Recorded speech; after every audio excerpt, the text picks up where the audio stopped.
Sa bawat haligi ng isang tahanan, may mga kwentong nabubuo, may mga pangarap na itinatayo, at may mga lihim na itinatago. Isang mapagpalang araw po sa inyong lahat, mga kapuso at kapanalig. Handa na ba kayong pumasok sa isang tahanang gawa sa bato, ngunit sa loob ay puno ng basag na salamin? Sinasabi nila, ang isang ama ang siyang pundasyon ng pamilya. Pero paano kung ang mismong pundasyon ay naging abala sa pagpapatayo ng pader at hindi na malayang sa loob ng kanyang obra maestra ay may mga halimaw na palang naninirahan? Samahan ninyo ako sa kwento ni Bagwis Di Malanta. Sound effects, Tingdong ke se sang trong chai chen soy, dunglay, saudot at may, nyaknen kitin, chamray bat daw. Ang nangiti sa mga labi ni Bagwis Di Malanta ay kasing lawak ng arko ng malaking tarangkahan na unti-unting bumubukas sa kanyang harapan. Matapos ang halos 2 linggo sa Singapore para sa isang malaking proyekto, sa wakas, uuwi na siya. Uuwi na siya sa obra maestrang kanyang itinayo. Hindi lang bilang isang premyadong arkitekto, kundi bilang isang ama. Ang tahanan ng bato, iyon ang tawag niya sa mansyon. Matatag, moderno, at walang sinumang makakagiba. Ang bawat sulok ay plinano. Ang bawat materyales ay pinili. Ito ang testamento ng kanyang tagumpay. Ang kanlungan na binuo niya para sa kanyang pamilya, para kay Marahuyo, ang kanyang magandang asawa, at higit sa lahat, para sa kambal niyang sinatala at sinag. Surprise! Bulong niya sa sarili habang ipinaparada ang sasakyan. Isang araw siyang mas maaga sa inaasahang pagbabalik. Nananabik na siyang makita ang reaksyon ng kanyang mga prinsesa. Tiyak na tatakbo ang mga ito palapit sa kanya. Yayakapin ang kanyang mga binti at mag-uunahan sa pagkukwento. Ang mga tawa nila, ang musikang kayang pumawi sa lahat ng pagod sa kanyang katawan. Pagbaba niya ng sasakyan, isang kakaibang katahimikan ang sumalubong sa kanya. Karaniwan, sa ganitong oras ng hapon, dinig na niya mula sa labas ang sigawan at harutan ng kambal sa hardin. Ngunit ngayon, tanging ang marahang ihip ng hangin at ang tunog ng mga dahon ang kanyang naririnig. Mara, tala, sinag. Tawag niya pagpasok sa malawak na sala. Walang sumasagot. Ang buong bahay ay tila natutulog, ngunit ang katahimikan ay hindi payapa. Ito ay mabigat, nakabibingi. Sinubukan niyang tawagan ang telepono ni Marahuyo, ngunit hindi ito sumasagot. Siguro'y namasyal lang sila. Naisip niya, pero bakit hindi man lang nagpaalam ang asawa? Naglakad siya patungo sa kusina. Nagbabaka sakaling may iniwang sulat si Marahuyo. Ngunit wala. Ang lahat ay nasa ayos. Masyadong maayos, masyadong malinis, na para bang walang batang nakatira sa bahay na yon. Doon na nagsimulang kumutob ang kanyang dibdib, may mali. Bumalik siya sa sala, at doon, sa ilalim ng isang mamahaling carpet na malapit sa hagdanan, paibaba ng basement, napansin niya ang isang bagay na hindi dapat naroon. Isang mahabang gasgas sa nagniningning na sahig na gawa sa kahoy. Bilang arkitekto, kabisado niya ang bawat pulgada ng bahay na ito. Ang gasgas na yon ay bago. Sinundan niya ito ng tingin. Ang guhit ay tila nagmula sa paanan ng isang mabigat na aparador na nakasandal sa pader at dumiretso ito sa tapat ng pinto ng banyo sa basement. Isang banyo na halos hindi na nila ginagamit. Bumaba siya ng hagdan, bawat hakbang ay mas nagpapabigat sa kanyang paghinga. Itinulak niya ang aparador. Kinailangan niya ng buong lakas. Malinaw na sinadyang iharang ito. At nang makita niya ang nasa likod, nanlamig ang kanyang buong katawan. Ang doorknob ng banyo ay wala na. Sa halip, may isang makapal na kadena at isang malaking padlock ang nakakabit dito.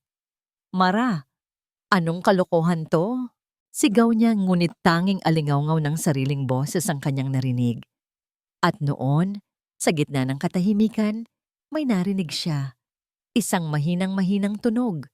Isang kaluskos, parang tunog ng mga kuko na kumakaskas sa kahoy, galing sa loob ng banyo. Hindi na siya nag-isip. Tinadyakan na niya ang pinto. Isang beses, dalawa. Sa ikatlong sipa, bumigay ang kahoy at bumagsak ang pinto. Ang amoy na sumalubong sa kanya ay halos magpasuka sa kanya. Isang halo ng ihi, dumimi, at nabubulok na pagkain. Gamit ang flashlight ng kanyang telepono, itinuon niya ang ilaw sa loob. At doon, sa madilim na sulok ng banyo, nakita niya sila. Dalawang maliliit na katawan, magkayakap, nanginginig. Ang kanilang mga damit ay marurumi, ang kanilang mga buhok ay magugulo. Ang kanilang mga pisngi ay humpak at ang kanilang mga matay malalim, ang dati maniningning niyang mga bituin. Ang kanyang sitala at sinag ay tila mga anino na lamang. Mga anak. Halos pabulong niyang sabi habang tumutulo ang mga luha sa kanyang mga mata. Ang kanyang tahanan ng bato ay naging isang kulungan, isang impyerno. Dahan-dahan siyang lumapit, takot na baka matakot sila. Inalis niya ang kanyang Amerikana at maingat na binalot sa kanila. Binuhat niya ang dalawa ng sabay-sabay. Sila'y magaan, napakagaan, na parang mga kalansay na walang laman. Habang naglalakad siya paakyat, nanginginig sa galit at pag-aalala, gumalaw si Sinag sa kanyang mga braso. Iminulat nito ang mga mata. Sa halip na makita ang kaligtasan, ang nakita ng bata ay ang anino ng isang malaking lalaki na nababalutan ng dilim, na may tanging ilaw na nagmumula sa telepono. Isang nakabibinging sigaw ang kumawala sa tuyot nitong lalamunan. Isang sigaw na puno ng purong takot. Halimaw, huwag! Huwag po! At si Sinag, ang kanyang munting sinag ng pag-asa, ay nagpumiglas at sumiksik sa katawan ng kapatid nito. Pilit na inilalayo ang sarili mula sa mukha ng sarili nitong ama. Askap! Bawat segundo ng biyahe papuntang ospital ay isang pagdurusa para kay Bagwis. Ang mga salitang, halimaw, huwag po, ay paulit-ulit na tumatatak sa kanyang isipan na parang sirang plaka na walang katapusan. Ang sigaw na yon ay hindi lang sigaw ng takot. Iyon ay sigaw ng isang batang nakakita ng multo sa liwanag. At ang multong yon ay ang sarili niyang ama. Hawak niya ng mahigpit ang manibela. Ang mga ugat sa kanyang braso ay lumilitaw sa galit at pagkasindak. Sino? Sino ang gumawa nito sa kanyang mga anak? Sa loob mismo ng kanyang tahanan ng bato. Ang emergency room ay isang magulong eksena ng kontroladong kaguluhan. Ang matinding liwanag mula sa mga ilaw sa kisame ay tila tumutusok sa kanyang mga mata. Isang malaking kaibahan sa dilim kung saan niya natagpuan ang kanyang mga anak. Agad na sinalubong sila ng mga nurse at doktor at ang kambal ay mabilis na inilipat mula sa kanyang mga bisig patungo sa mga stretcher. Sir, anong nangyari sa kanila? Tanong ng isang doktor habang sinusuri ang vital signs ni Tala. Hindi ko alam. Natagpuan ko lang sila. Nakakulong. Hirap na sagot ni Bagwis. Ang kanyang boses ay garalgal. Naramdaman niya ang pagiging inutil. Siya si Bagwis di Malanta na kayang magpatayo ng mga gusaling umaabot sa langit ay walang magawa kundi tumayo sa isang tabi habang ang ibang tao ang nagliligtas sa buhay ng kanyang mga anak. Ang mga puting uniforme ng medical team ay gumagalaw sa paligid niya. Ang kanilang mga boses ay naghahalo-halo sa isang hindi maintindihang bulungan ng mga terminong medikal: dehydration, malnutrition, shock. Bawat salita ay isang suntok sa kanyang sikmura. At sa gitna ng lahat ng yon, dumating siya. Ang mga anak ko! Nasaan ang mga anak ko? Ang boses ni Marahuyo ay pumuno sa buong emergency room. Pumasok siya na parang isang bagyo. Ang kanyang magandang mukha ay puno ng pag-aalala. Ang kanyang mga mata ay namumula na sa pag-iyak. Nakasuot pa siya ng damit pang gym na para bang kalalabas lang niya para mag-ehersisyo. Niyakap niya si Bagwis ng mahigpit. Bagwis, mahal! Anong nangyari? Sabi mo maaga kang uuwi. pero hindi ko akalain. Tumawag sa akin ng security. May ambulansya raw. Bakit sila nandito? Sunod-sunod niyang tanong, habang humahagulgol sa kanyang dibdib. Ang kanyang pag-arte ay perpekto. Maging ang mga nurse ay napahinto at tumingin sa kanya ng may awa. Ito ang larawan ng isang ina na nag-aalala. Ngunit habang nakayakap siya, may naramdamang kakaiba si Bagwis. Ang kanyang mga luha ay mainit, ngunit ang kanyang yakap ay malamig. Nakulong sila, Mara, sa banyo sa basement, sabi ni Bagwis, habang nakatitig sa kanyang mga mata. Naghahanap ng kahit anong senyales. Ang mukha ni Marahuyo ay nagpakita ng purong pagkagulat at pagkasuklam. Ano? Sinong gumawa niyan? Si Ising. Sigurado akong si Ising ang may gawa. Ilang araw na siyang hindi umuuwi matapos kong pagalitan. Tumakas ang walang hiya. Oh Diyos ko, ang mga anghel ko. Sigaw niya at muling humagulgol. Sa pagkakataong ito ay mas malakas, sapat, para marinig ng lahat. Gusto siyang paniwalaan ni Bagwis. Buong puso niyang gustong paniwalaan na ang kasambahay ang may kasalanan. Dahil kung hindi, ang kahulugan yon ay isang bagay na napakadilim. Isang bagay na hindi kayang tanggapin ng kanyang isipan. Ngunit ang kadena, ang padlock, ang iniharang na aparador, hindi iyon gawa ng isang taong nagmamadaling tumakas. Iyon ay planado. Isang pamilyar na boses ang pumutol sa kanyang pag-iisip. Bagwis. Si Dr. Alcaraz, ang matagal na nilang pamilyang doktor at ninong ng kambal.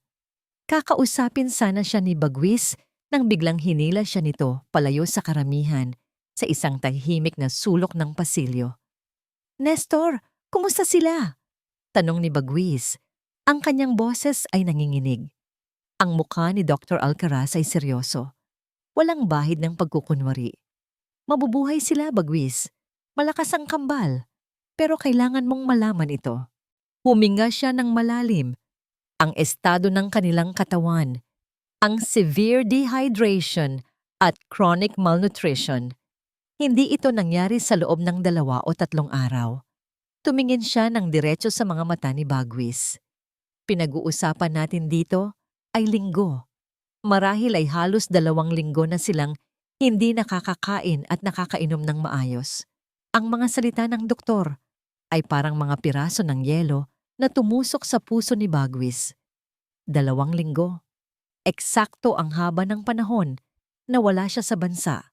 Ang kwento ni Marahuyo tungkol sa kasambahay na ilang araw nang nawawala ay biglang gumuho. Dahan-dahan siyang lumingon pabalik kay Marahuyo na ngayon ay kausap ang isang nurse. Ang kanyang mga kamay ay magalang na nakahawak. Ang kanyang mukha ay puno pa rin ito ng banal na pag-aalala. Ang imahe ay biglang naging kasuklam-suklam. Isang maskara. Isang perpektong pagkakagawa na maskara. Parang nasusuka, nagpaalam si Bagwis kay Dr. Alcaraz at naglakad palabas para kumuha ng hangin. Kailangan niyang mag-isip. Habang papalapit siya sa kanyang sasakyan, napansin niya ang isang bagay sa sahig ng passenger seat. Isang telepono. Ang telepono ni Marahuyo. Siguro'y nahulog ito sa pagmamadali kanina. Kinuha niya ito na may balak na ibalik. Ngunit sa pag-angat niya, umilaw ang screen. Nagbukas ito sa isang hindi pa naipapadalang mensahe. Isang draft. Ang mga daliri ni Bagwis ay nanginig habang binabasa ang maikling text na nakasulat doon. Ang matanda, mas maaga umuwi sa inaasahan, palpak ang plano sa paglilinis. Ang mga salita sa telepono ni Marahuyo ay tila mga pako na bumaon sa utak ni Bagwi. Palpak ang plano sa paglilinis. Isang malamig na kuryente ang gumapang sa kanyang mga ugat. Hindi dala ng takot, kundi ng isang malinaw at nakakapasong galit. Ang maskara ng kanyang asawa ay nahulog at ang nakita niya sa likod nito ay isang kasuklam-suklam na katotohanan. Ibinulsa niya ang telepono. Sa ngayon, kailangan niyang maging maingat. Kailangan niyang magsuot ng sarili niyang maskara. Pumasok siya muli sa ospital na may blankong ekspresyon, Itinago ang bagyo sa loob ng kanyang dibdib sa likod ng isang pader ng kalmadong pag-aalala. Ang kanyang tahanan ng bato ay gumuho na. Ngayon, kailangan niyang itayo ang kanyang sarili bilang isang kuta. Hindi nagtagal, dumating ang mga pulis. Pinangunahan sila ng isang lalaking nasa edad 40. May matigas na panga at mga matang, tila nakikita ang lahat. Si Sergeant Tanggol. Ipinakilala siya ni Dr. Alcaraz at iginiya ni Bagwis ang sarhento at ang kanyang mga tauhan pabalik sa mansyon. Habang ang crime scene unit ay maingat na sinusuri ang bawat sulok ng basement, si Bagwis ay nakatayo lamang sa may pintuan, hindi makakilos. Ang lugar na dati isa lamang bodega ay naging isang testamento sa isang uri ng kasamaan na hindi niya kailanman inakala na posible. Ang amoy ng takot at kawalan ng pag-asa ay nanunuot pa rin sa hangin. "Sir?" Tawag ng isang batang pulis kay Sergeant Tanggol. Hawak ang isang plastic bag na may ebidensya. Sa loob nito ay isang maliit na mangkok na pang-aso. May mga tuyo pang tira-tira ng kanin. May nakita rin po kaming kadena sa ilalim ng lababo. Napapikit si Bagwis. Hindi para sa aso ang mangkok na yon. Para sa kanyang mga anak. Ang kanyang mga prinsesa ay pinakain na parang hayop. Ang bawat detalye na natutuklasan ng mga pulis ay isang sampal sa kanyang pagkalalaki, isang paalala ng kanyang matinding kapabayaan. Nang bumalik sila sa ospital, ang kambal ay nailipat na sa isang pribadong silid. Si Sinag ay mahimbing na natutulog. Ang kanyang maliit na dibdib ay marahang tumataas baba, isang patunay na siya ay buhay pa. Ngunit si Tala ay gising. Nakaupo siya sa kama, nakasandal sa mga unan. Ang kanyang mga mata ay bukas na bukas, ngunit wala siyang tinitingnan. "Tala, anak," dahan-dahang sabi ni Bagwis, umupo sa gilid ng kama. "Si Daddy to. Ligtas ka na." Inabot niya ang kamay nito, ngunit hindi ito gumalaw. Tumingin lang ito sa kanya, o marahil ay sa pader sa likuran niya. Ang kanyang mga mata, na dati kasing ningning ng mga bituin, ay tila mga walang laman na bintana, walang emosyon, walang pagkilala, isang manika na basag ang loob. "Anak, kausapin mo si Daddy. May masakit ba sa'yo?" Pakiusap niya. Ang kanyang boses ay basag. Hindi pa rin ito kumibo, kahit isang kurap. Ito ay isang uri ng pagdurusa na mas masakit pa kaysa sa anumang sigaw. Ito ang sugat na hindi nakikita, ang sugat sa kaluluwa. Naramdaman ni Bagwis ang isang pader sa pagitan nila, isang pader na hindi niya alam kung paano gigibain. Ang pader na ito ay hindi gawa sa bato, kundi sa takot. At sa kauna-unahang pagkakataon, napagtanto niya kung gaano siya naging dayuhan sa sarili niyang mga anak. Maya-maya, pumasok si Sergeant Tanggol kasama si Marahuyo. Ang babae ay umiiyak pa rin, ngunit ngayon ay may kasama ng galit ang kanyang mga luha. "Sargento, sinasabi ko sa inyo, ang demonyong si Ising ang may kagagawan nito," sabi niya. Ang kanyang boses ay nanginginig sa pagkukunwari. "Siguro'y naghiganti siya dahil pinagalitan ko siya sa pagnanakaw ng pagkain. Hindi ko akalain na kaya niyang gawin ito sa mga bata." Mahinahon siyang tinanong ni Sergeant Tanggol. "Mrs. Di Malanta, may litrato po ba kayo nitong si Ising o kahit anong impormasyon tungkol sa kanya?" Umiling si Marahuyo. Lalo pang humagulgol. "Wala po. Kinuha ko lang siya sa probinsya. Walang mga papel. Nagtiwala ako sa kanya. Iyon ang pagkakamali ko." Isang perpektong kasinungalingan. Isang kasambahay na multo na walang record, walang litrato, walang bakas. Si Bagwis ay nakatayo sa isang tabi, pinapanood ang palabas, nararamdaman ang pag-akyat ng apdo sa kanyang lalamunan.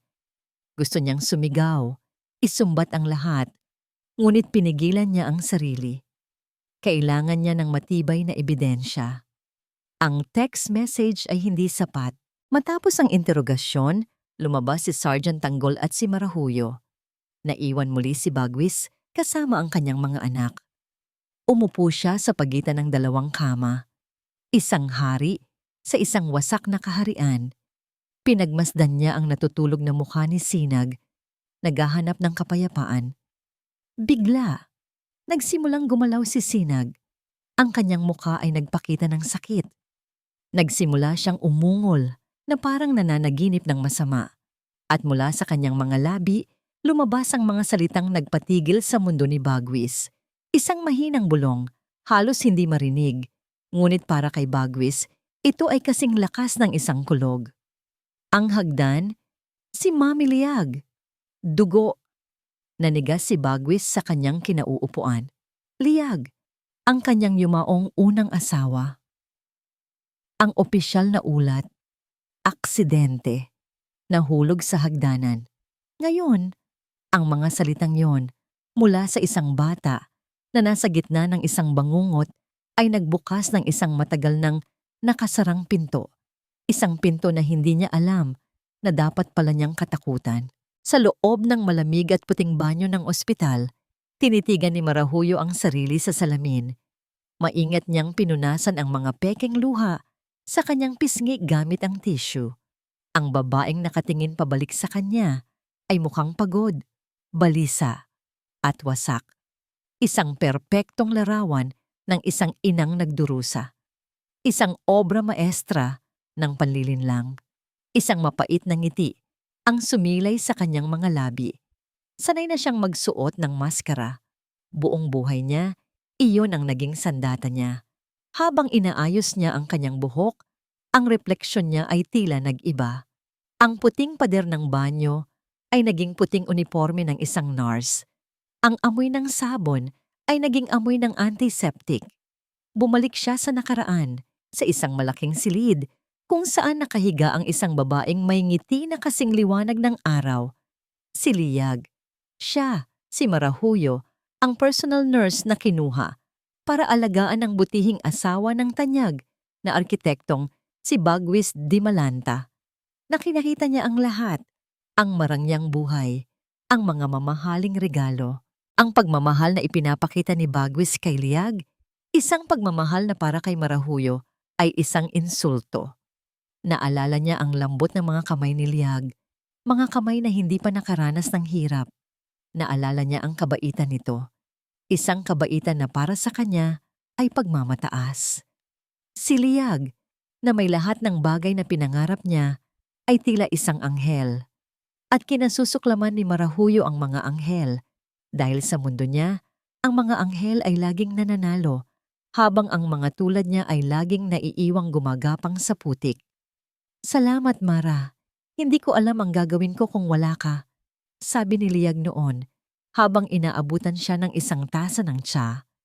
Ang ngiti nito ay totoo, ngunit para kay Marahuyo, iyon ay isang sampal, isang paalala na siya ay isang utusan lamang, isang anino sa paraiso ng iba. Ngayon, habang nakatitig sa salamin, ang anino ay naging reyna na. Halos makuha na niya ang lahat. Ang pangalan, ang yaman, ang lalaki. Tanging ang dalawang munting sagabal na lang ang natitira. Dalawang buhay na alaala ng babaeng kinamumuhian niya. Ang plano niya ay simple. Unti-unti silang pasunurin, burahin si Liag sa kanilang isipan hanggang sa siya na lang ang kikilalanin nilang ina. Pero umuwi ng maaga ang matanda. Humugot siya ng malalim na hininga, ibinalik ang maskara ng nag-aalalang ina sa kanyang mukha. Kailangan niyang maging mas matalino. Kailangan niyang tapusin ang nasimulan. Bagwis. Iniwan ni Bagwis si Dr. Alcaraz para bantayan ang mga bata. Kailangan niyang umuwi. Ang dahilan niya sa mga nurse ay kukuha siya ng damit para sa kambal. Pero ang totoo, may hinahanap siyang multo. Ang multo ni Liag. Ang pagpasok sa tahanan ng bato ay ibang-iba na ngayon. Ang dating ipinagmamalaki niyang disenyo ay tila isang malaking mausoleum. Ang katahimikan ay hindi na payapa. Ito ay puno ng mga hindi sinasabing sikreto at mga sigaw na walang tunog. Ang police line sa basement ay isang dilaw na peklat sa puso ng kanyang tahanan. Umakyat siya sa ikalawang palapag, diretso sa kwarto nila ni Marahuyo. Ngunit hindi iyon ang kanyang pakay. Sa dulo ng pasilyo ay may isang maliit na silid, ang home office ni Marahuyo. Isang lugar na bihira niyang pasukin. Ang silid ay salamin ng pagkatao ni Marahuyo. Organisado, elegante at malamig. Ang lahat ay nasa perpektong ayos.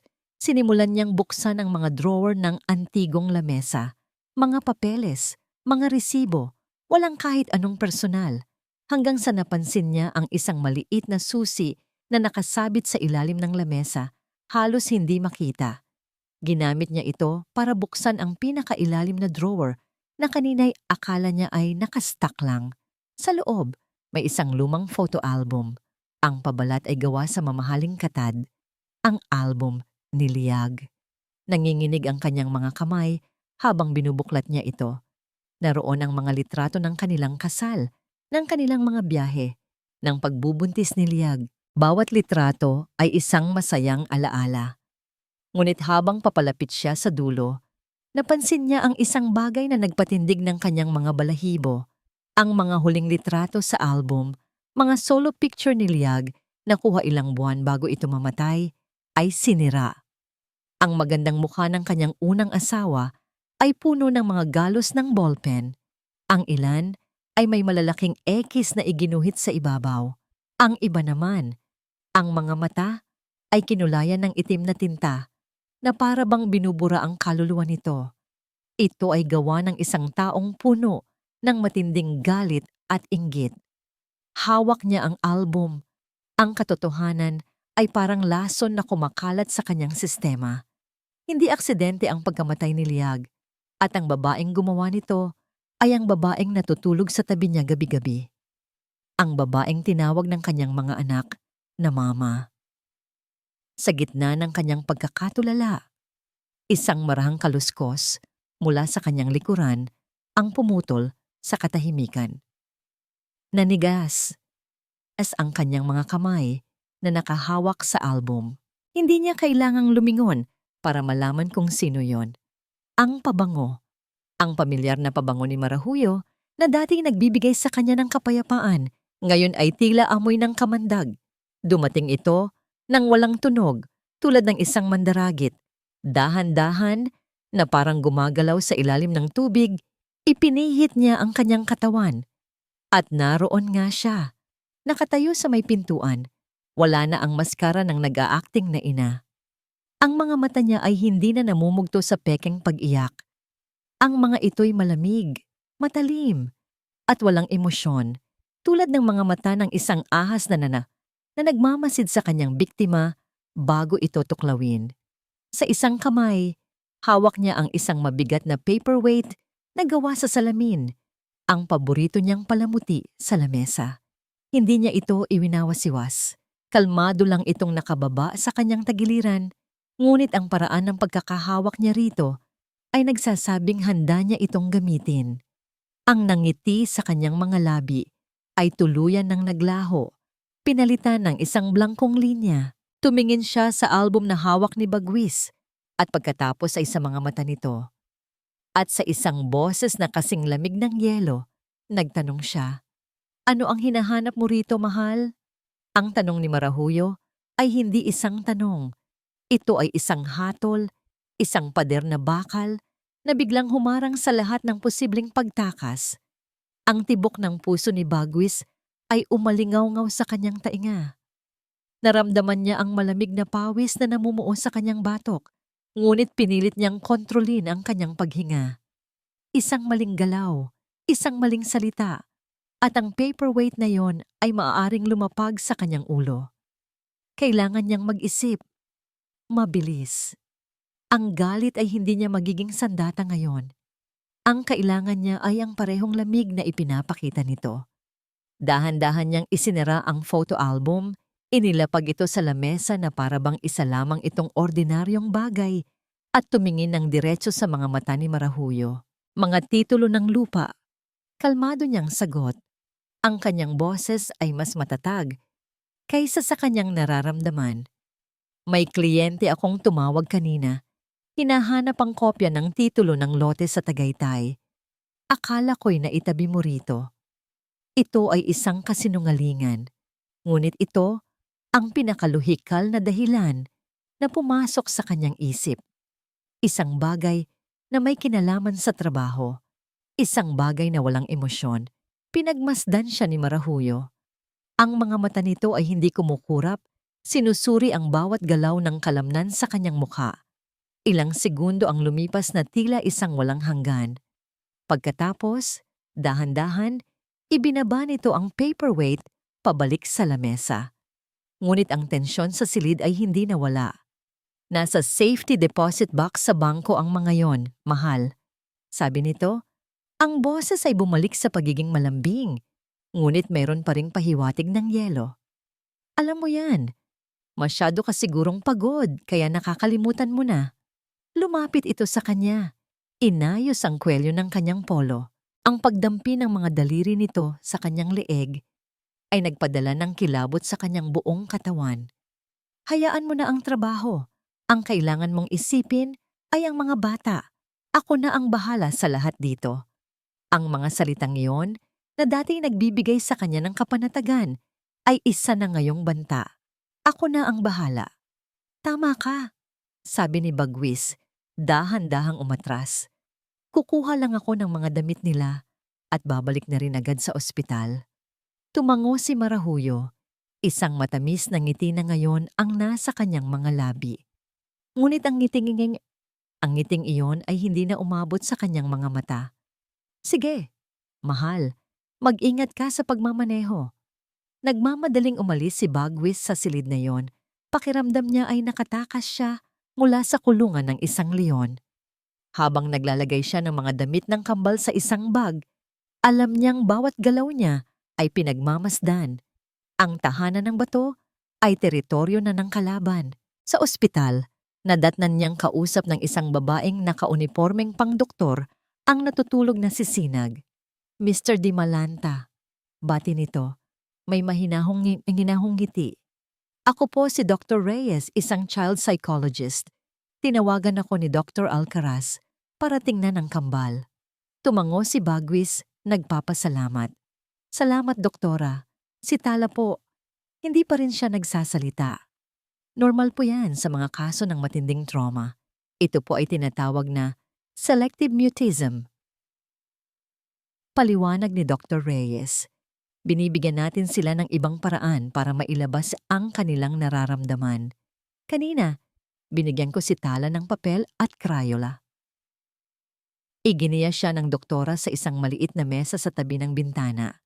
Nakapatong doon ang isang piraso ng papel, isang drawing. Hindi ito isang ordinaryong drawing ng bata. Ang mga guhit ay magulo at madiin. Sa gitna ng papel, may isang malaking bahay. Sa ibaba nito, may isang madilim na espasyo, isang hukay. At sa tabi ng hukay, may dalawang figura. Ang isa ay maliit, nakahiga. Ang isa naman ay malaki, nakatayo. Ngunit ang nakapagpatigil sa paghinga ni Bagwis ay ang ulo ng mas malaking figura.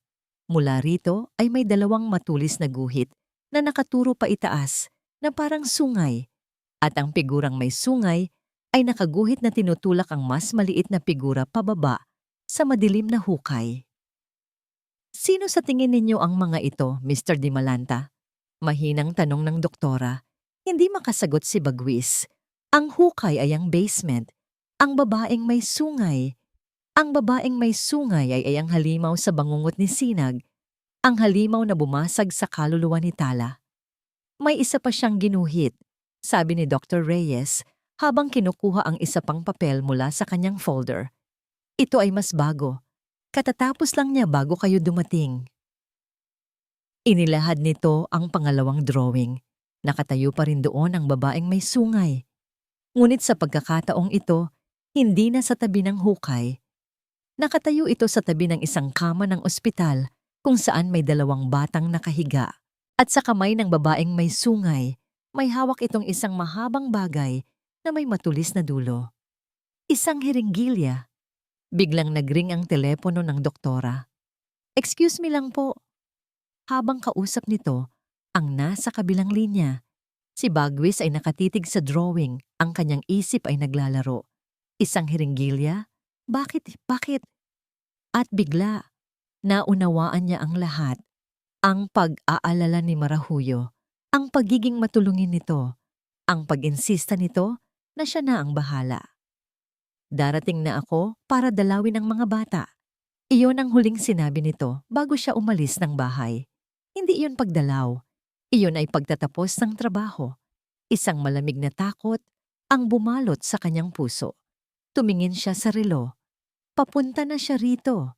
Papunta na rito ang babaeng may sungay. Ang drawing ay hindi na lamang isang papel sa mga kamay ni Bagwis. Ito ay naging isang propesiya, isang babala na isinulat sa wika ng takot. Ang babaeng may sungay, ang hiringgilya, ang mga anak niya. Ang lahat ng piraso ng puzzle ay bumagsak sa kanilang mga lugar. Bumubuo ng isang larawan ng kasamaan na napakalinaw at nakakakilabot. "Doktora, kailangan kong umalis." Mabilis niyang sabi. Hindi na hinintay ang sagot ni Dr. Reyes. Iniwan niya ang mga drawing sa mesa at tumakbo palabas ng silid.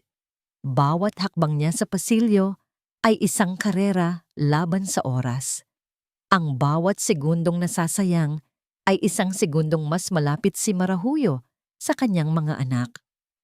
Habang tumatakbo, kinuha niya ang kanyang telepono. Ang kanyang mga daliri ay nanginginig habang hinahanap ang numero ni Sergeant Tanggol. "Tanggol!" Sigaw niya sa telepono. Nang sagutin nito, hindi na nag-abalang magpakilala.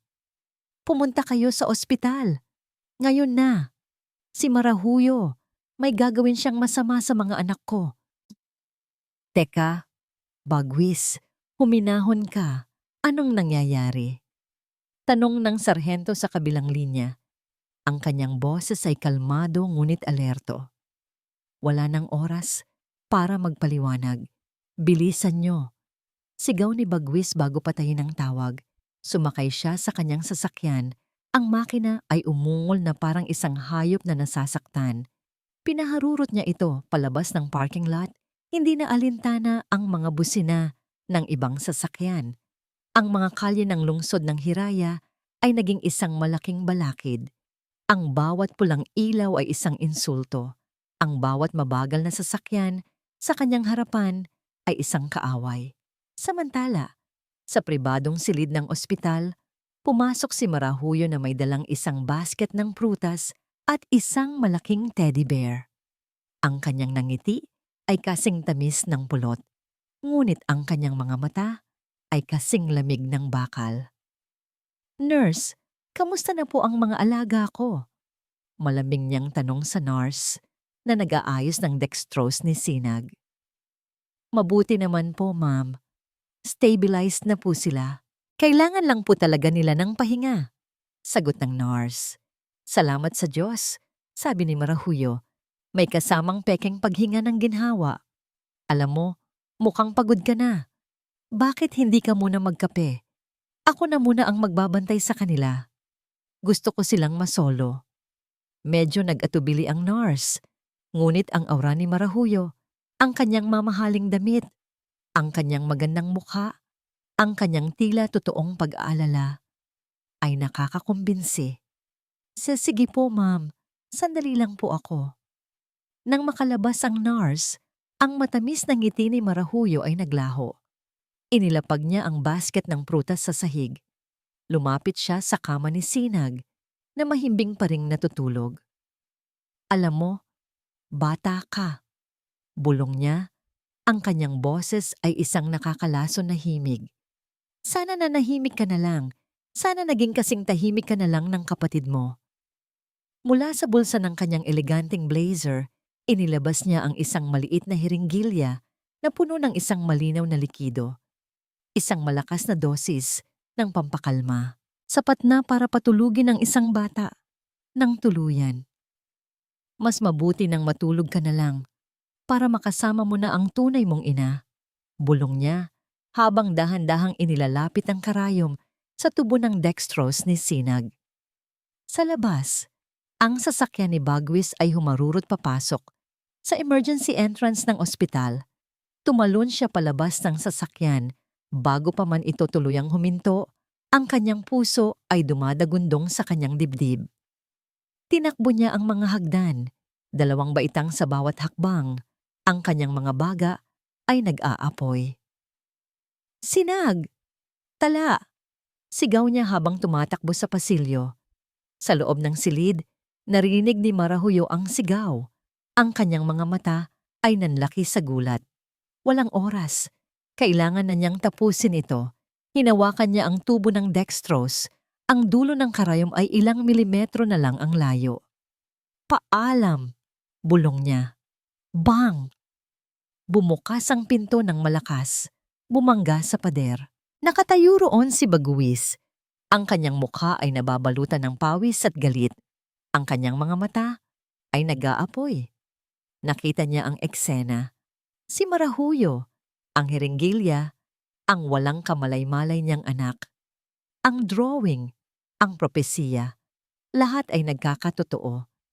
Nagulat si Marahuyo, ang kanyang kamay ay nanginig, at ang karayom ay dumaplis sa tubo. Tumusok sa braso ni Sinag. Sa isang iglap, tumalikod si Marahuyo, hinarap si Bagwis. Ang kanyang mukha ay muling nabalot ng pagkukunwari. Ang kanyang mga mata ay puno ng mga luha ng isang taong inakusahan ng walang kasalanan. Bagwis, mahal, anong iniisip mo? Sabi niya. Ang kanyang boses ay nanginginig habang mabilis na itinago ang hiringgilya sa likuran niya. Tinutulungan ko lang siyang matulog. Nagwawala siya. Ngunit ang kasinungalingan ay hindi na gumana. Dahil sa likod ng pekeng mga luha, nakita na ni Bagwis ang sungay ng halimaw. Ang eksena sa loob ng silid ng ospital ay parang isang litratong nagyelo sa oras. Si Bagwis, nakatayo sa may pintuan, humihingal sa galit at takot. Si Marahuyo, nasa tabi ng kama, ang kanyang mukha ay isang perpektong maskara ng inosenteng pagkalito. At si Sinag, na nagsisimula ng gumalaw ng di mapakali dahil sa gamot na itinurok sa kanya. Huwag kang lalapit sa kanya, sabi ni Bagwis. Ang kanyang boses ay mahinahon ngunit puno ng bigat, na parang tunog ng bakal na humahampas sa bato. Bagwis, natatakot ako sa'yo. Ano bang nangyayari? Umiiyak na sabi ni Marahuyo. Dahan-dahang umatras palayo sa kama, palapit sa bintana, na para bang siya ang biktima. Ngunit bago pa man may makakilos, dumating na ang mga pulis. Pumasok si Sergeant Tanggol sa silid. Kasama ang 2 pang opisyal, ang kanilang mga mukha ay seryoso. Anong nangyayari dito? Tanong ng sarhento. Ang kanyang tingin ay nagpapalipat-lipat mula kay Bagwis patungo kay Marahuyo. Sarhento, tulungan niyo po ako. Ang asawa ko nagagalit sa akin. Inaakusahan niya ako. Sigaw ni Marahuyo. Ang kanyang pag-arte ay mas kapani-paniwala pa kaysa dati. Hawak niya, sabi ni Bagwis. Ang kanyang mga mata ay hindi inaalis kay Marahuyo. May hiringgilya siyang itinago sa likod niya. Isang opisyal ang lumapit kay Marahuyo. Ma'am, pakitaas po ang inyong mga kamay. Ang mukha ni Marahuyo ay nagpakita ng matinding pagkasaktan. Bakit? Wala akong ginagawang masama. Ngunit nang makita niya ang determinasyon sa mukha ng pulis, alam niyang tapos na ang laro. Dahan-dahan, itinaas niya ang kanyang mga kamay, at mula sa likuran niya, nahulog sa sahig ang isang maliit na hiringgilya. Gumulong ito at huminto malapit sa paanan ni Sergeant Tanggol.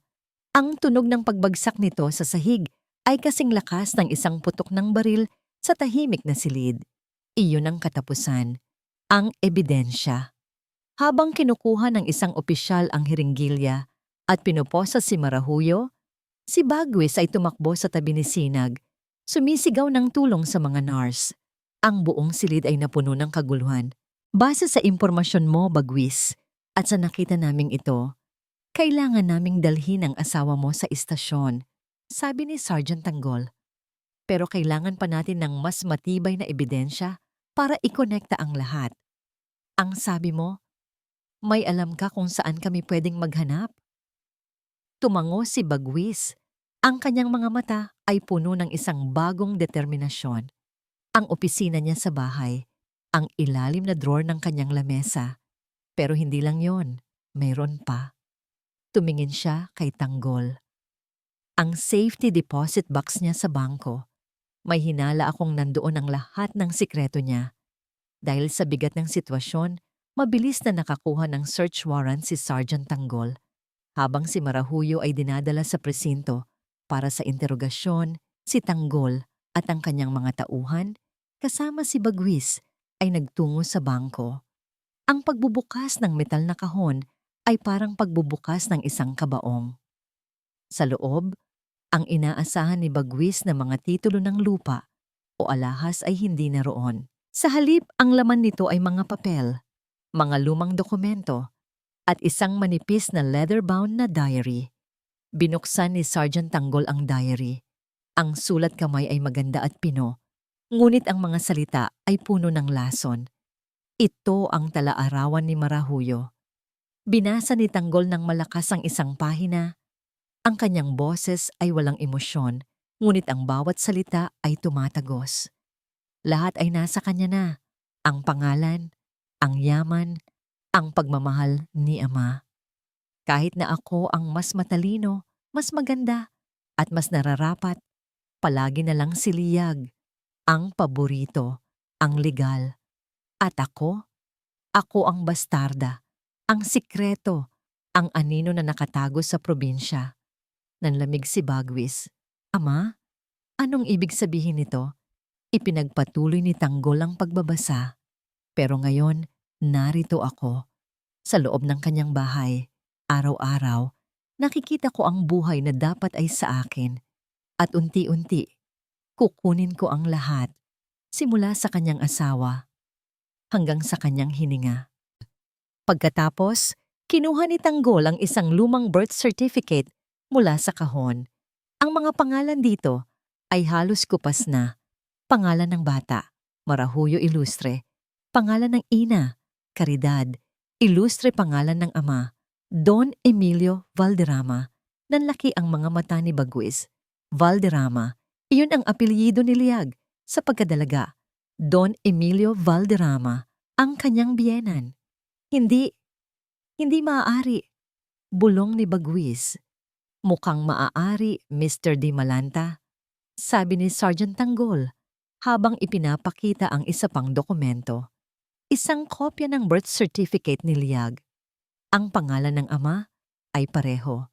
Ang mundo ni Bagwis ay gumuho. Ang babaeng pinakasalan niya, ang babaeng nag-alaga sa kanyang mga anak, ang babaeng pumatay sa kanyang unang asawa, ay kapatid nito. Isang kapatid sa labas na puno ng inggit at galit, na gumugol ng buong buhay niya sa pagpaplano ng paghihiganti. Nagpakilala ito bilang Marahuyo Garcia, isang pekeng apelido para makapasok sa kanilang buhay. Ang lahat ay isang malaking kasinungalingan. Biglang nagring ang telepono ni Sergeant Tanggol. Mula ito sa isa sa mga pulis na naiwan sa ospital. Sarhento? Nakatakas siya. Ano? Nakitang nakabukas ang bintana sa banyo kung saan siya dinala bago ilipat sa presinto. Nag-iwan siya ng mensahe. Anong mensahe? Tanong ni Tanggol. Si Bagwis, na nakarinig sa usapan, ay biglang nakaramdam ng matinding takot, mas malala pa kaysa kanina. Sa kabilang linya, sinabi ng pulis ang mensaheng isinulat ni Marahuyo sa salamin gamit ang lipstick. Kung hindi ito magiging akin, sisirain ko ang lahat. Kasabay noon, tumunog ang telepono ni Bagwis. Isang hindi kilalang numero. Nanginginig niyang sinagot ito. Hello? Ang boses sa kabilang linya ay ang boses ni Marahuyo, ngunit hindi na ito ang malambing na boses na alam niya. Ito ay malamig, walang buhay, at puno ng kabaliwan. Kung hindi ko makukuha ang pamilyang ito, Sisiguraduhin kong wala nang matitira pa rito, kahit ang mga alaala. Sabi nito, paalam, Bagwis. Click. Bago pa man makasigaw si Bagwis, isang alert ang lumabas sa kanyang telepono. Isang notifikasyon mula sa security system ng kanyang bahay. Fire alarm detected. Master's bedroom. Sa screen ng monitor sa bangko, nakita nila ang live feed mula sa CCTV sa labas ng tahanan ng bato. Mula sa bintana ng master's bedroom, kung saan nakalagay ang urn ng mga abo ni Liag, isang maliwanag na kulay kahel na apoy ang biglang sumiklab at lumamon sa dilim. Ang notifikasyon sa telepono ni Bagwis ay hindi lamang isang alerto. Ito ay isang pako na bumaon sa kanyang puso. Fire alarm detected. Ang live feed sa monitor ay isang palabas mula sa impyerno. Ang kanyang obra maestra, ang kanyang tahanan ng bato, ay nilalamon ng apoy. Hindi. Sigaw niya, isang tunog na nagmula sa kaibuturan ng kanyang kaluluwa. Tara na. Utos ni Sergeant Tanggol sa kanyang mga tauhan, habang tinatapik ang balikat ni Bagwis para ibalik ito sa kasalukuyan. Kailangan nating maunahan siya doon. Ang biyahe pabalik sa mansyon ay isang malabong panaginip. Ang mga ilaw ng syudad ay nagmistulang mga guhit ng apoy sa kanyang paningin. Ang tunog ng sirena ay ang iyak ng kanyang sariling pagsisisi. Gaano siya naging bulag? Paanong ang isang halimaw ay nakatirang kasama niya, natutulog sa tabi niya, habang dahan-dahan nitong sinisira ang lahat ng mahalaga sa kanya?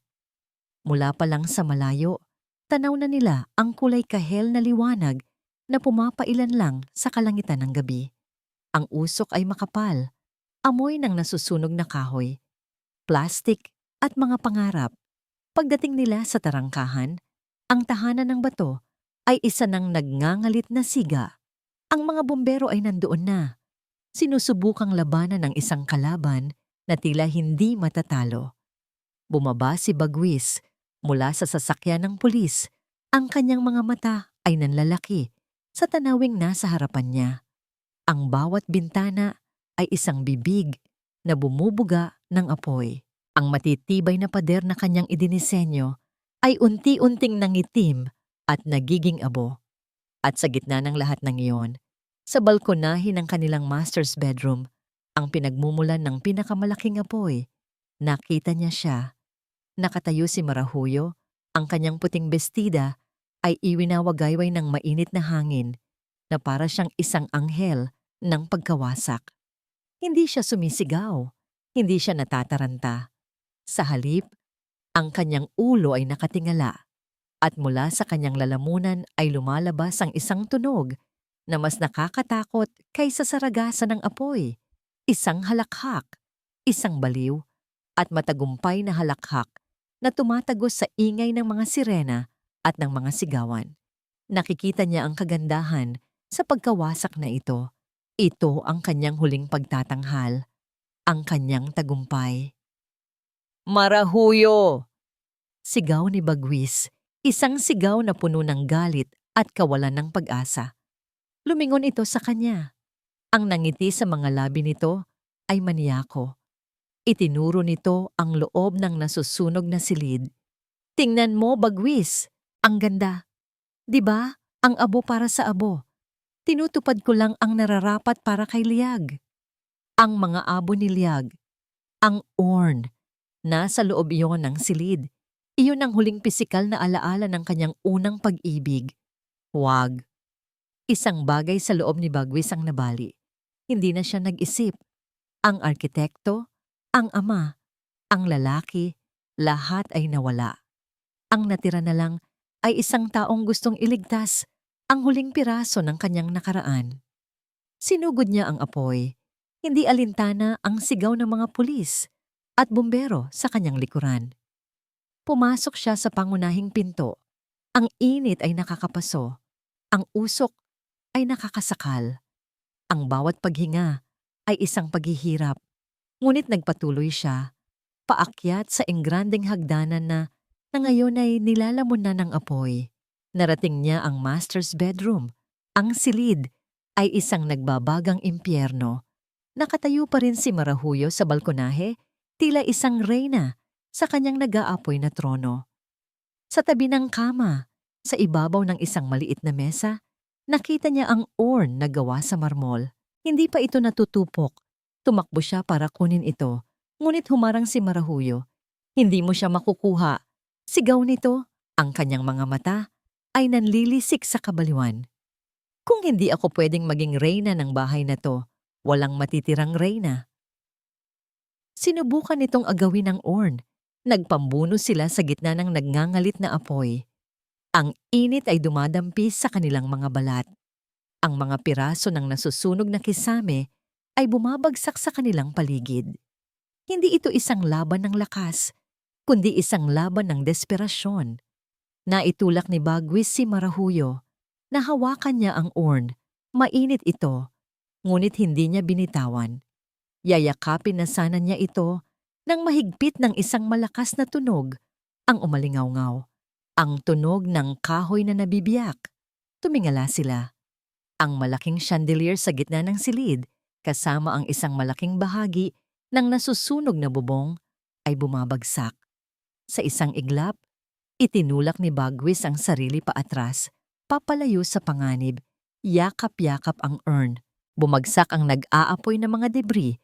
Sa pagitan nila ni Marahuyo, lumilikha ng isang pader ng apoy na hindi na nila kayang tawirin. Nakatayo si Marahuyo sa kabilang panig, napapalibutan na ng apoy. Ngunit hindi takot ang nasa kanyang mukha, kundi purong pagkamuhi. Tumingin ito ng diretso kay Bagwis at sa huling pagkakataon, nagsalita ito. Ang boses nito ay isang sumpa. Kahit sa impyerno, Bagwis, hinding-hindi ka makakatakas sa akin. Habang buhay, magiging anino mo ako. Pagkatapos, sa isang nakakakilabot na sandali, tinalikuran niya ito at naglakad papasok sa pinakamalakas na apoy. Ang kanyang puting bestida ay nagliyab hanggang sa tuluyan na siyang nilamon nang pagkawasak na siya mismo ang lumikha. Nakalabas si Bagwis mula sa nag-aapoy na bahay, yakap-yakap ang urn na parang isang bagong silang na sanggol. Ang kanyang balat ay may mga paso, ang kanyang damit ay sunog, at ang kanyang buhok ay amoy usok. Ngunit sa gitna ng lahat ng sakit at pagod, isang bagay lang ang nasa isip niya. Nailigtas niya si Liag. Nailigtas niya ang alaala nito mula sa apoy ng galit ni Marahuyo. Isang balita ang sumalubong sa kanya mula kay Sergeant Tanggol pagkatapos ng ilang oras. Buhay si Marahuyo. Nahulog ito mula sa balkonahe kasama ang mga debris bago pa man ito tuluyang lamunin ng apoy. Ngunit ang kanyang pagkakaligtas ay may katumbas na halaga. Nagtamo siya ng matinding paso sa buong katawan, isang permanenteng paalala ng apoy na siya mismo ang nagsimula. Ang babaeng gumamit ng kanyang ganda bilang sandata ay nabubuhay na ngayon sa isang katawang naging sarili niyang kulungan. Lumipas ang mga linggo. Ang tahanan ng bato ay isa na lamang itim na kalansay, isang monumento sa isang madilim na kabanata ng kanilang buhay. Ang kambal ay unti-unting bumubuti sa pangangalaga ng mga doktor at ni Bagwis, na ngayon ay hindi na umaalis sa kanilang tabi. At dumating ang araw ng paglilitis. Ang courtroom ay puno. Ang kaso ng halimaw na madrasta ay naging laman ng mga balita. Ngunit para kay Bagwis, hindi ito isang palabas. Ito ang huling hatol. Pumasok si Marahuyo sa silid na naka-wheelchair. Ang kanyang katawan ay nababalutan ng benda. Tanging ang kanyang mga mata na puno ng galit ang nakikita. Ang mga matang yon ay nakatutok lamang kay Bagwis. Ang sumpang binitiwan niya sa gitna ng apoy ay tila nananatili pa rin. Ang paglilitis ay mabilis. Ang mga ebidensya, ang diary, ang birth certificate, ang hiringgilya, ang testimonya ng mga pulis ay hindi matitinag. Ngunit ang pinakamabigat na testimonya ay hindi nagmula sa isang matanda. Dahil sa trauma ng kambal, pinayagan ng hukom na magbigay sila ng testimonya sa pamamagitan ng isang video recording na kinunan kasama si Dr. Reyes. Unang ipinalabas ang video ni Sinag. Sa screen, ang maliit na batang babae ay nakaupo. Yakap-yakap ang isang teddy bear. Ang kanyang boses ay mahina, ngunit malinaw. Si Mama Mara po, sabi niya. Lagi po siyang galit kay Mami Liag. Sabi niya, aagawin niya po lahat. Tumingin siya sa kamera, ang kanyang mga mata ay puno ng luha. Nakita ko po. Sa hagdan, tinulak niya po si Mami Liag. Tinulak niya po. Isang kolektibong paghinga ng pagkagulat ang narinig sa buong courtroom. Ang aksidente ay kumpirmadong pagpatay mula mismo sa bibig ng isang batang saksi. Pagkatapos, ipinalabas ang video ni Tala. Ang batang hindi nagsasalita. Sa video, tahimik lang siyang nakaupo sa harap ng papel. Pero sa pagkakataong ito, hindi na siya gumuhit. Kinuha niya ang itim na krayola at isinulat. Sa magulo, ngunit nababasang mga letra, ang isang salita. Halimaw.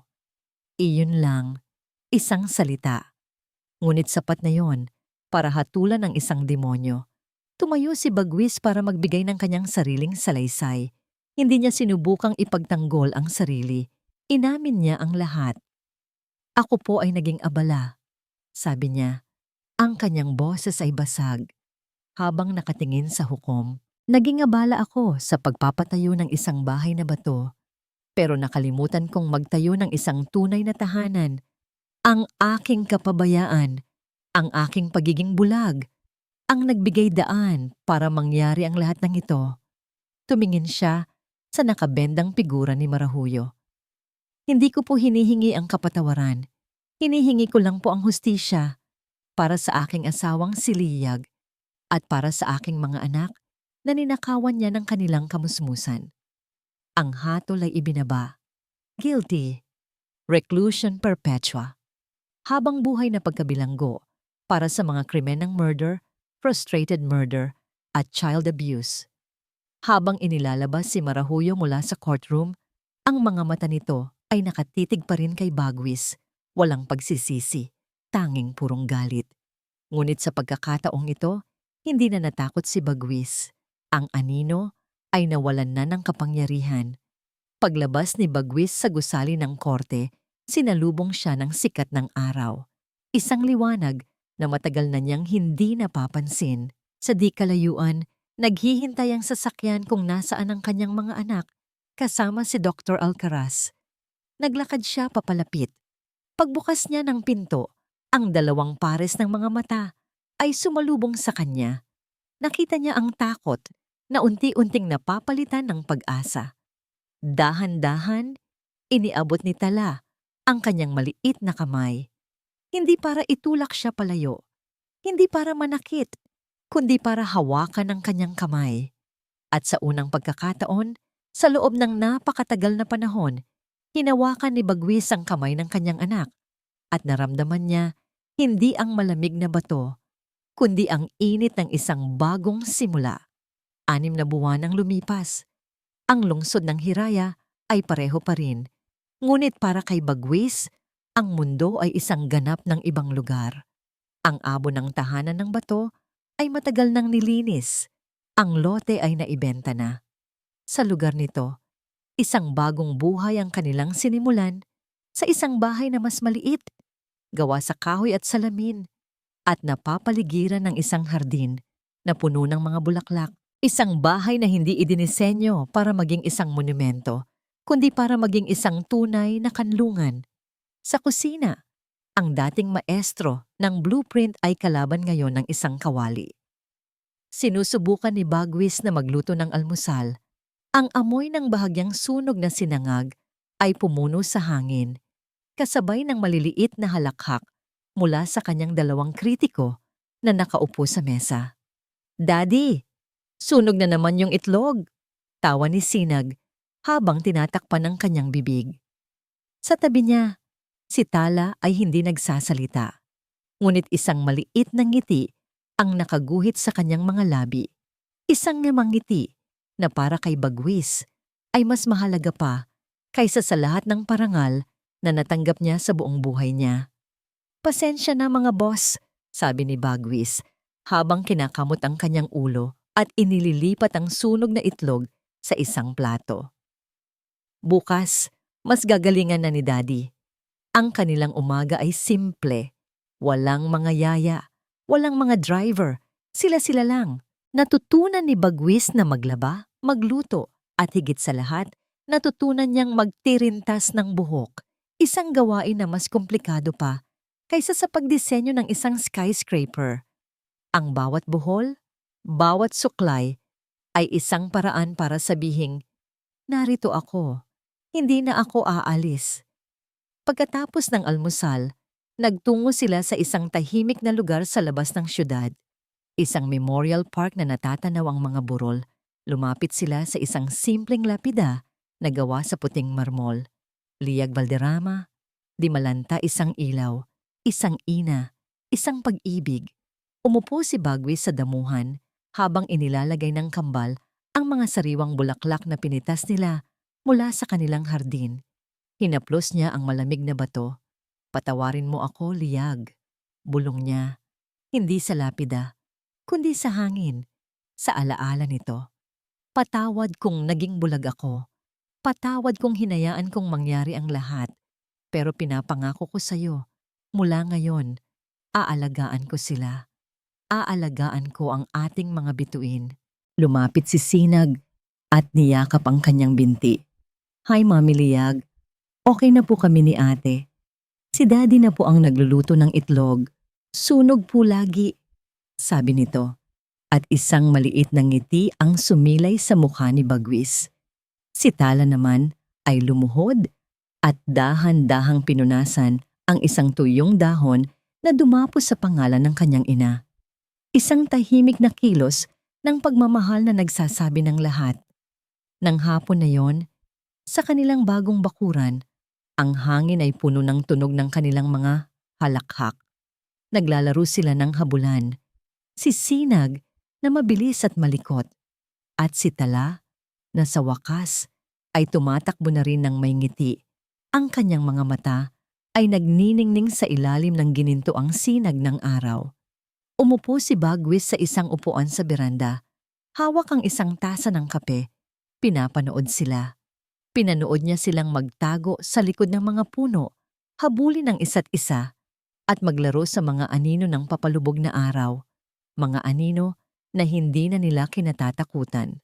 Sa sandaling iyon, habang pinagmamasdan niya ang kanyang dalawang anak na malaya at masaya, isang malinaw na katotohanan ang tumatak sa kanyang puso. Ang pinakadakilang obrang naitayo ko ay hindi ang mga gusaling abot langit, kundi ang mga ngiting ito, ang tahanang ito na muli kong binubuo sa loob ng kanilang mga puso. At dito po nagtatapos ang kwento ng muling pagbangon ni Bagwis, Tala at Sinag. Mula po sa kaibuturan ng aking puso, maraming salamat sa inyong walang sawang pagsubaybay at sa pagsama sa akin sa bawat kabanata ng kanilang paglalakbay. Ang pagsulat po ng kwentong ito ay isang paglalakbay din para sa akin. Habang isinasalaysay ko ang sakit na kanilang pinagdaanan, ramdam ko rin ang bigat. Ngunit habang isinusulat ko ang kanilang paghilom, ramdam ko rin ang pag-asa na nais kong iparating sa inyo. Sana ang kanilang kwento ay magsilbing paalala na ang pinakamahalagang pundasyon ng isang tahanan ay hindi bato, kundi pagmamahal na nararamdaman, na ang pinakamahalagang regalo na maibibigay natin ay hindi mga bagay, kundi ang ating presensya. At higit sa lahat, na kahit sa pinakamadilim na gabi, laging may puwang para sa isang bagong umaga. Hangad ko pong marinig ang inyong mga saloobin. Ano po ang aral na inyong napulot? Anong eksena ang tumatak sa inyong puso? Ang inyong mga komento po ay hindi lang basta salita, kundi inspirasyon at liwanag para sa mga susunod pang kwentong ating pagsasaluhan. Hanggang sa muli nating pagkikita sa panibagong paglalakbay ng puso. Maraming salamat po at pagpalain nawa kayo.